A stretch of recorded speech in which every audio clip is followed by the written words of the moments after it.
OSS ఫర్టిలిటీలో ఇక్కడ ప్రతి అడుగులో ఎక్స్పీరియన్స్ డాక్టర్స్ ఉంటారు. In the good hands of science. Mummy daddy అవ్వాలంటే ఓఎస్ఎస్ కి కాల్ చేయండి. విశాఖ తీరం వార్ జోన్ గా మారింది. అత్యాధునిక వార్షిప్లు మార్కోస్ బలగాలు మోహరించాయి.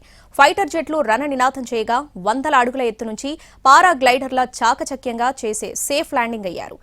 ఇక జనవరి 4న ఆర్కే బీచ్ లో జరగనున్న నేవీ ఉత్సవ రిహార్సల్స్ విశేషంగా ఆకట్టుకున్నాయి.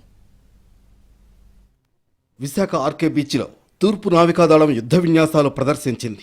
శత్రువును అణచివేసేందుకు సుశిక్షితులైన సిబ్బంది చేసే సాహస విన్యాసాలు ఒళ్లు గగురుపాటుకు గురిచేసింది. యుద్ధక్షేత్రం తలపించిన వాతావరణంలో తీర ప్రాంతం అలర్ట్ అయింది.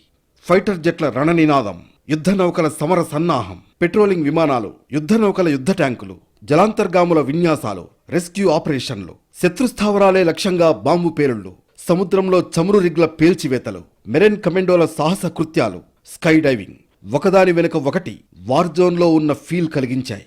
ఆపరేషన్ డెమో పేరిట రిహార్సల్స్ అదరహో అనిపిస్తున్నాయి.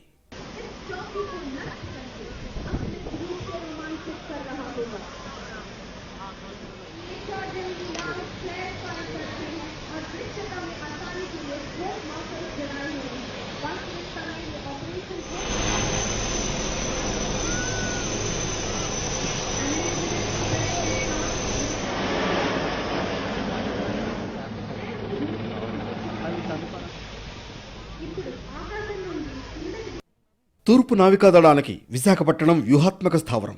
ఈఎన్సీ హెడ్ క్వార్టర్, కీలక విభాగాలు ఇక్కడే ఉంటాయి. స్టీల్ సిటీ ప్రజలకు నేవీకి అనుబంధం ఎక్కువ. పాకిస్తాన్ మీద విజయానికి గుర్తుగా ఏటా డిసెంబర్ 4న నేవీ డే వేడుకలు ఘనంగా నిర్వహిస్తుంది.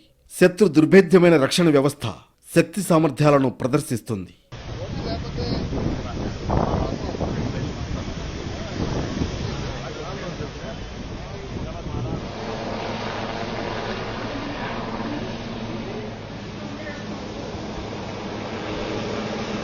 ప్రతి ఏటా ఆర్కే బీచ్ వేదికగా జరిగే ఈ సమర సన్నాహక విన్యాసాలు మొదటిసారి విశాఖ వెలుపల నిర్వహించింది తూర్పు నావికాదళం. ఒడిశాలోని పూరి గోల్డెన్ బీచ్లో అట్టహాసంగా నౌకాదళ వేడుకలు జరిగాయి. అయితే విశాఖవాసులు నేవీ డేను మిస్ అయ్యామనే భావన కలగకుండా జనవరి 4న మరోసారి నిర్వహించాలని నిర్ణయించింది. ఈ కార్యక్రమానికి ముఖ్య అతిథిగా సీఎం చంద్రబాబు హాజరవుతారు.